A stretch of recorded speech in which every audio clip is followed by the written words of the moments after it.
Good. So can everybody see those okay? I'm afraid we can't see them. Can't you? No, sorry. Okay. We have these glitches occasionally. All right, bear with me. Just try again. Can you see that? No. Okay, I don't understand what this. Right, okay.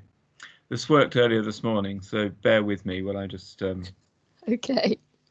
put it back on.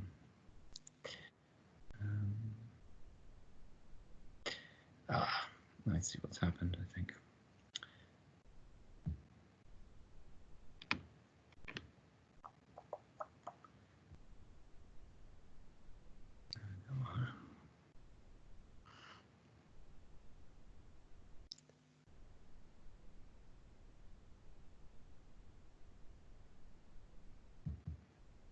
Right, can you see that? Yeah, that's good, Chris. Okay, good. Thank you. Yes, we can see that. Yeah.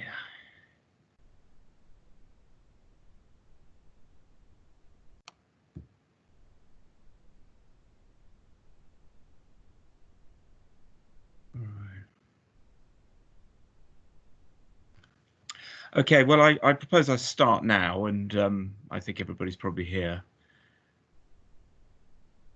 So, okay, so this is up and clear, I hope. Is that right? Yeah, that's good, Chris. Good. Okay, so I'm going to talk about impact on the social sciences. I'm another research impact officer. I work with Ben and Joe, and we all handle different panels for the REF, as Ben's mentioned earlier. The approach I'm going to take is slightly different to Ben's, because I'm going to focus on the impact narrative, and I'm going to use the various case studies that we've got as examples in various different places to talk about the impact. So it kind of works slightly differently. So that's really the content, to talk about the impact narrative, to talk about examples from case studies, and then to finish talking about evidencing impact. Okay. So talking about impact, the prism I'm using, as I mentioned, is the impact narrative, which is in 4 parts. And this is a very, very useful way to talk about your impact as a story, in a coherent kind of way, asking questions about it. So for those of you who are interested in packaging your impact, this is a good way to do it. So the first question we ask is, what is the change? And Ben's alluded to this in his talks earlier. The issue here about impact, which is absolutely crucial to take on board, is the fact that really impact is what other people do with your research and your findings. So if you imagine the path as sort of a flow, what you've got is you've got your research, the findings that come from your research, and then other people taking them up, and they are the instruments of change, if you like, on the basis of the research that you've been doing. So this fundamental to impact is the question of what the change is, what the difference is. The second question is, who have you been working with for the change to have happened? Now, this is another absolutely crucial thing, and as Ben's already mentioned, it's really necessary to get people that you're working with into the research design of your project as much as you possibly can. I know it's not always ideal, but as much as you can to do this, and that's really, really helpful, because then you're able to have a structure to the work you want to do, and to have people on your advisory groups or steering committees to be able to actually get that moving in a project-based kind of way. The third question is the how process. How has the change happened? And this is, in many respects, crucial for the evidencing process too, because what you've got here is you've got a process where the people you've been working with as instruments of change really are propelling this forward. And so these kind of how questions then come in with things like testimonials, evidence, and so on, because there's an instrumental process here. Ben's also mentioned significance and reach, and I do here as well. I mean, the significance and reach of change is absolutely crucial in understanding the impact that's taking place, and it can operate as its own bullet point, if you like, here, but it can also operate as a cross-cutting theme. If we want to talk about impact in terms of significance and reach, again, as Ben has alluded to, the question of scale is less important than the question of importance. So what you've got is you can have strong significance and reach in a box, and if it is the case, for example, that you're doing research in a very, very small research area, then significance and reach is going to be important in that area, but is that going to be less felt outside? Other times you've got significance and reach which are international, and we have researchers that do both ends of the scale. So that's the broad structure that we're talking to. Okay, now in terms of actually fitting the social science impact case studies to that structure, I'm going to talk really about 4 areas. I'm going to talk about beneficiaries. So this is relevant to what the change is. The beneficiaries are the people who benefit by definition, and are the people who really are on the recipient end of beneficial change. You can have impact that's quite negative, but these people wouldn't be beneficiaries. But generally speaking, most definitions of impact emphasize the positive. I've differentiated these from stakeholders as well, just in terms of being able to talk about the process more effectively. Sometimes stakeholders are beneficiaries. Sometimes stakeholders are merely instruments in that process of instrumentalization I mentioned earlier.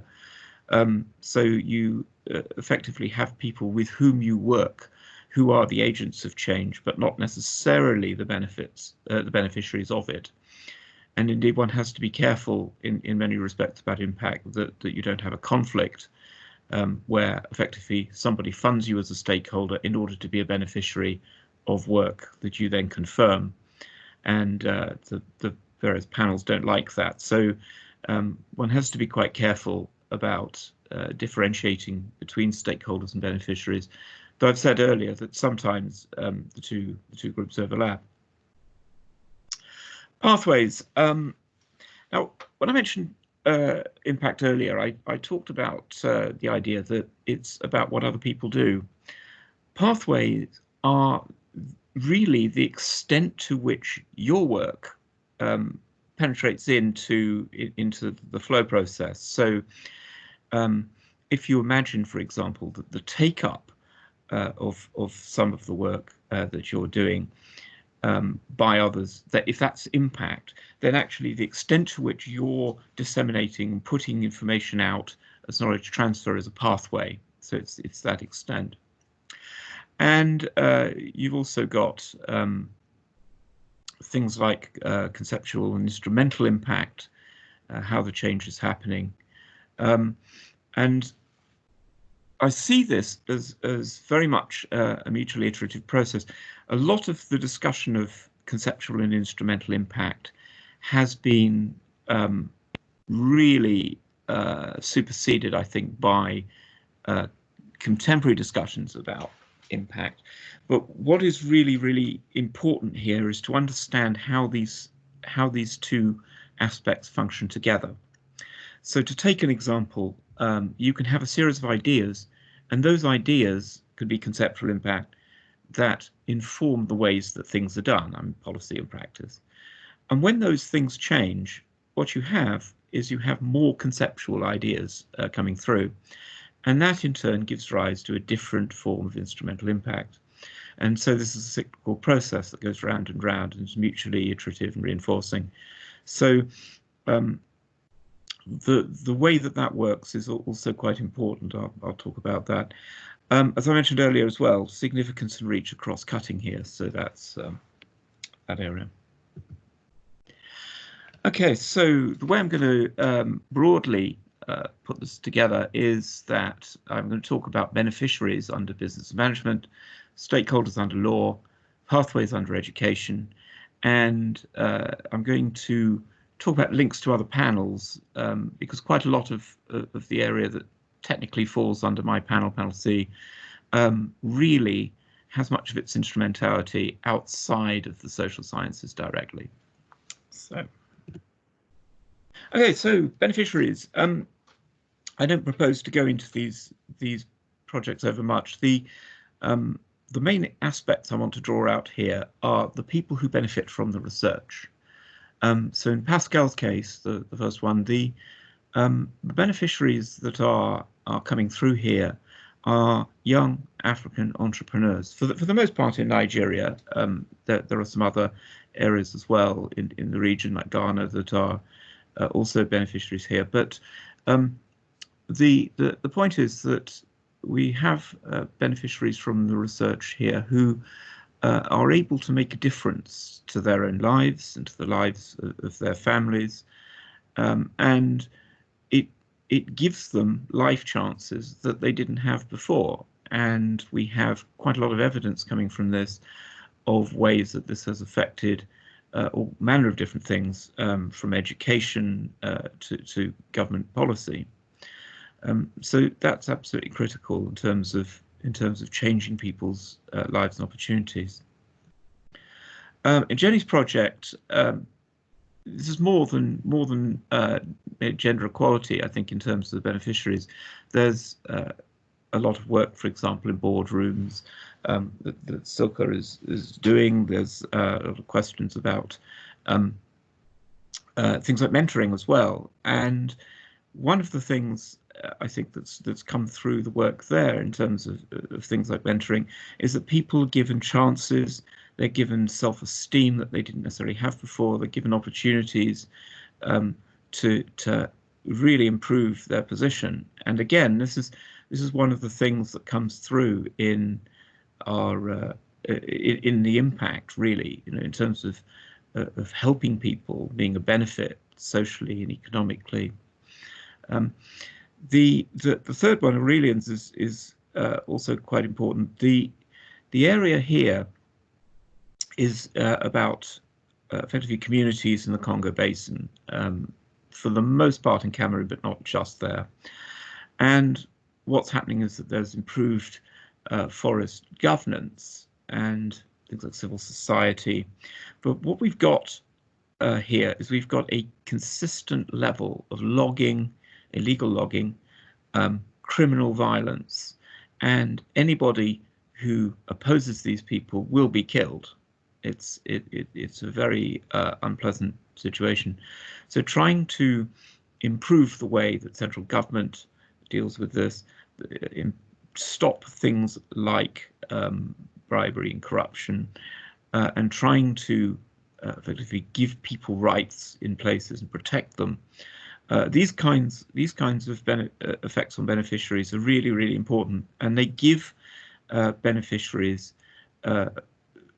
their livelihoods back. Effectively, they give them, in many cases, their lives back. And when we talk about beneficiaries, being able to talk about beneficiaries who, whose lives have been saved as a direct consequence of this research is very, very important.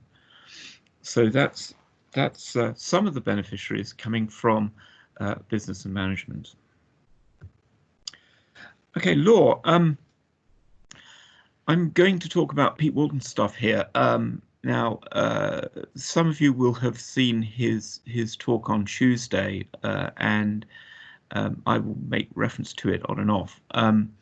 But broadly, what we have here is we have a position where insolvency litigation is one of those kinds of areas that is moving really in terms of policy. So we had a position where, for example, there was a pre-reform area, about 7 years ago. And then there were some other reforms that were brought in briefly and then were overturned. And there's been an ongoing policy debate ever since. So there's been a lot of development, a lot of movement in the area. And this has brought about some impact in various different ways.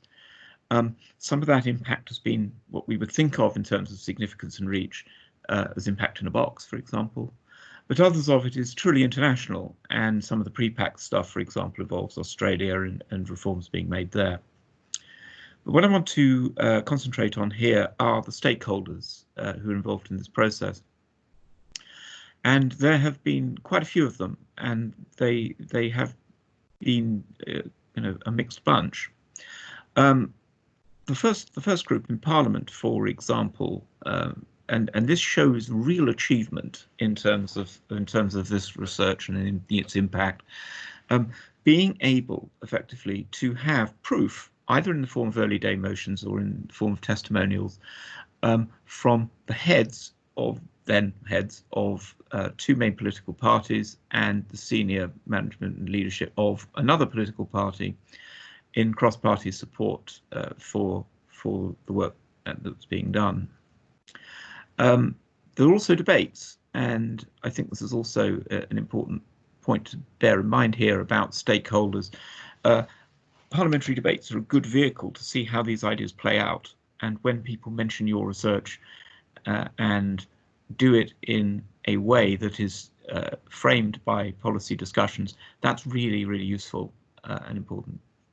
There are also government reviews, like Graham Review, and their Commons briefing papers, which get the research sent around, but also for the stakeholders, they're things that they can lay their hands on and read and get to know and understand the work that you're doing. And having people like this involved in your project, supporters, is very, very useful.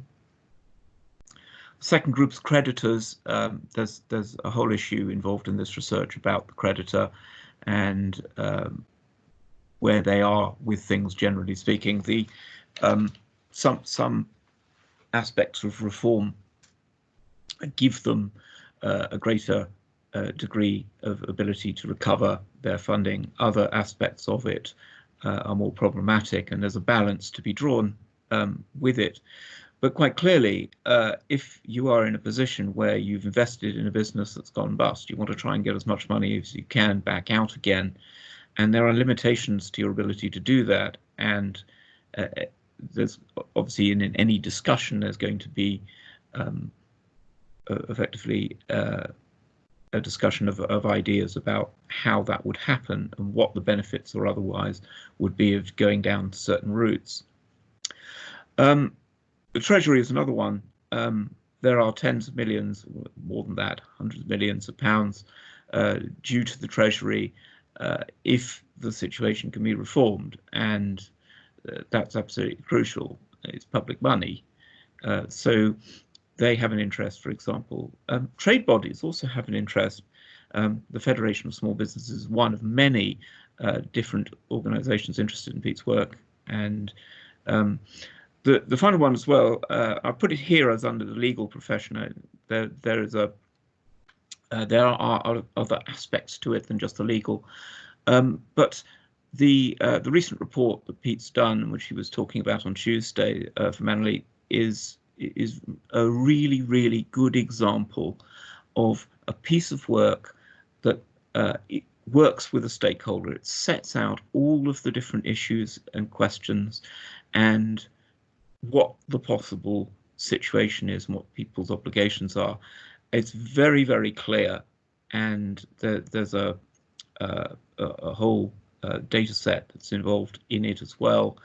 And I would recommend it to anybody as a sort of blueprint of how these things are done. It's a very, very good piece of work, and very, very illustrative of the kind of relationship you can have with a stakeholder to get a piece of research done. The thing I would add as well is that there's, as Pete mentioned on Tuesday, there's continuity as well between the Manley pieces of work and other pieces of work that were done about 5 years ago or so. Okay, education pathways. I What I'm going to discuss here is a specific example, and I'm going to use it as a way for us to be able to talk about the way in which the relationship to a pathway would work with specific regard to a select committee.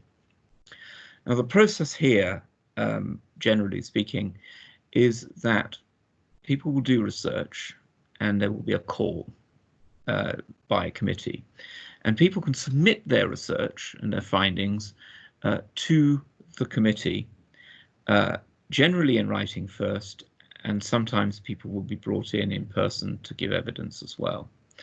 The committee will then deliberate on these.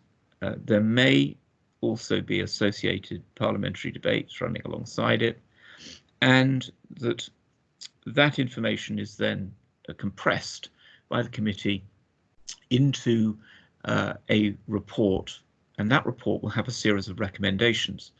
The gold standard in this is to have your research cited in the report as underpinning a recommendation. Now, this is still at this point a pathway. The next phase of this is that the relevant select committee passes its report on to the relevant government department for which it's responsible, and that department writes what's called an HMG, or government special report, which will address the recommendations. And what you really want to have happen here is that the recommendations are accepted by the special report, and that then gives you an audit trail all the way through, from your research and your findings to the evidence that you give, to the citation of that evidence in the report, the citation of that evidence in the recommendations being taken up by the HMG special report. And if you can have all of that, you've got a gold-plated impact. So it's a really good example. But one of the issues that we encountered here was that we could only evidence a pathway. Now, this is another aspect of impact that I want to discuss with reference to this. Quite a lot of the time, circumstances in government change, and what you end up with is a situation where things that were thought to be really, really important and valued change, priorities change, things change. So, for example, every time there's a general election, every select committee is shut down and has to be reconstituted. That means that their entire plan of work can be kicked out, and if they choose to take things on, they will. But there will be new and important and different things happening, and all of a sudden things that were held to be incredibly important before an election are now no longer important. They're yesterday's news, and the agenda moves on. And this can affect impact, and a not unrelated thing has happened here. What we have is a situation where this particular select committee had evidence from the researchers in it, and that evidence is very clear to see. It's been cited and is obviously taken very seriously by the committee. A lot of the things that they were saying in the report were also discussed in a parliamentary debate, and again, the findings of that committee were taken very seriously. But when it went off to the HMG special report, HMG came back and said, well, you know what, we're actually doing this in a different kind of way. And the different kind of way turned out to be the Auger Review. Now, the interesting thing here is that the Auger Review was very, very keen to have its own evidence base. And that evidence base effectively did not necessarily include everything that was cited to the committee. So what they did is that they said, there's been a committee, and some of the stuff in the committee is of use to us and some of it is just not. At this point, the audit trail breaks down, and it is possible for us to say in a very general way that the impact generated by this research is there in some shape or form, but actually to be able to prove direct causation in a ref kind of suitable way is not there. And so this is a very, very good example of an excellent pathway, but problematized movement from that pathway into impact, and it's worthwhile considering that there are things like this that happen, and there's not a lot you can do about it, but be aware that this situation is not a rare one. Okay. In terms of conceptual and instrumental impact, I want to talk about some case studies that have got links with other panels, and I think this helps, certainly being in the middle of Ben and Joe's presentations, to be able to make some links to them. One of the things that we have in sports, for example, is that we have several different projects on aspects of health that have real synergies to panel A, which is the first presentation that Ben did. And so what we've got is we've got the first area here, for example, which is Matt Wine's rather excellent case study, reducing injury incidents, and this actually has had tremendous impact. It's strongly evidence-based. It's an excellent piece of work, and it really shows well how a good piece of research like this has been taken up, and in all sorts of different areas. It's, for example, in regulation about dance schools. A lot of dance schools have said this is best practice. We'll implement it immediately.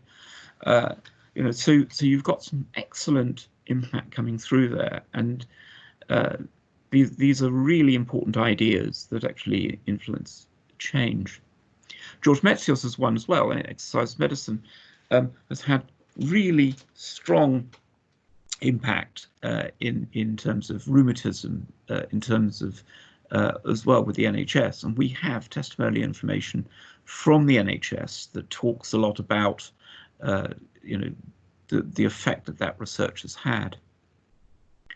In panel B, Ben has mentioned the question of ABE, and the interesting thing here is that we have got some very, very interesting synergies between the two areas, especially with engineering. So we have, for example, transport systems for smart cities, and building information modeling. I should say as well, actually, I think the title of Dave's has changed slightly, but where we are with this is that we have some really, really important work that's being done on smart infrastructures, and some of this is already being used in the Gulf. So it's being used effectively. It started out being rolled out for all the emergency services, and so what we have here is a situation where it is possible for the smart transport mechanisms effectively to combine things like ambulances and fire, possibly police as well, depending on the nature of the incident. And the idea here is that it really, really helps response times and saves lives, and that's something crucially important. There are also environmental implications once you're starting to look at a lot of smart infrastructures, and so some of the work that was done regarding both of these case studies, regarding NTRES, for example, which Ben mentioned, are being taken forward in the REF 2, and so it's important as well to appreciate the synergies to panel B.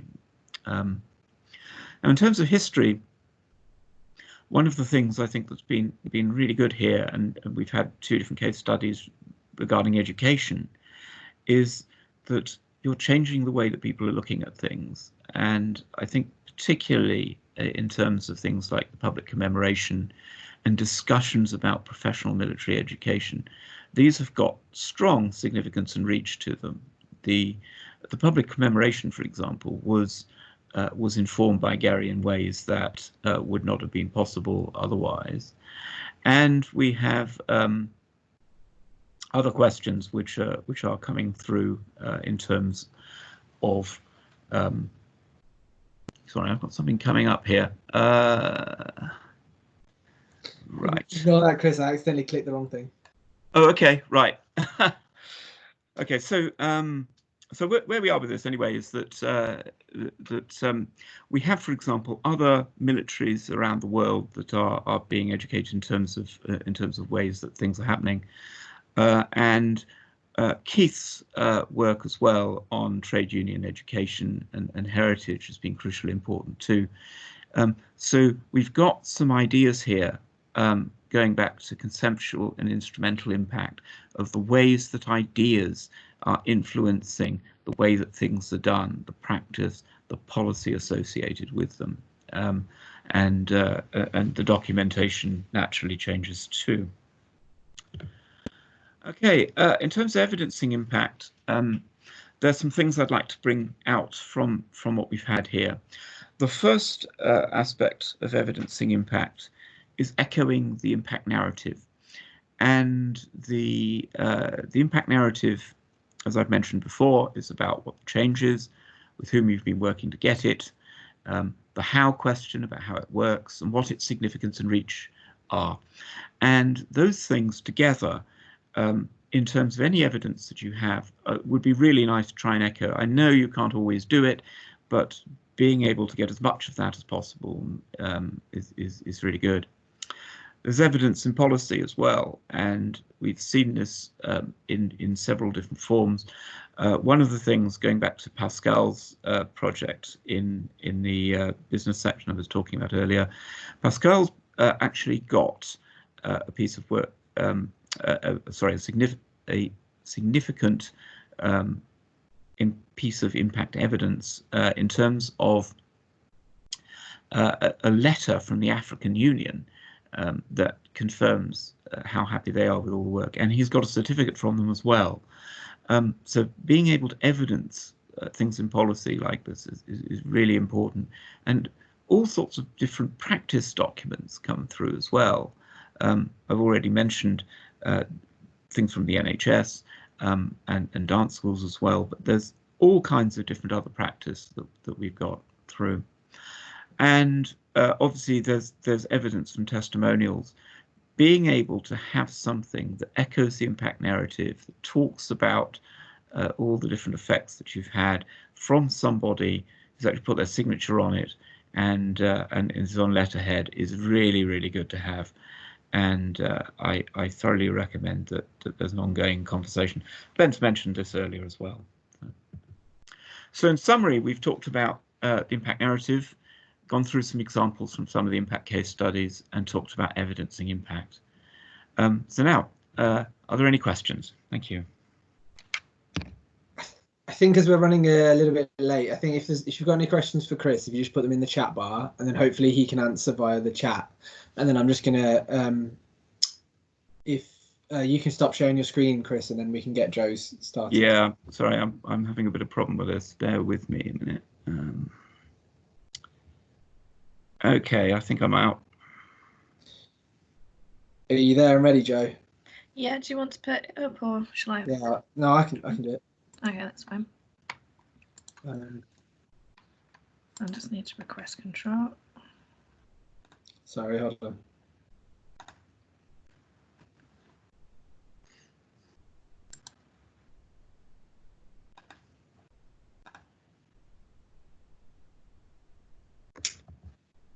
I haven't had the message.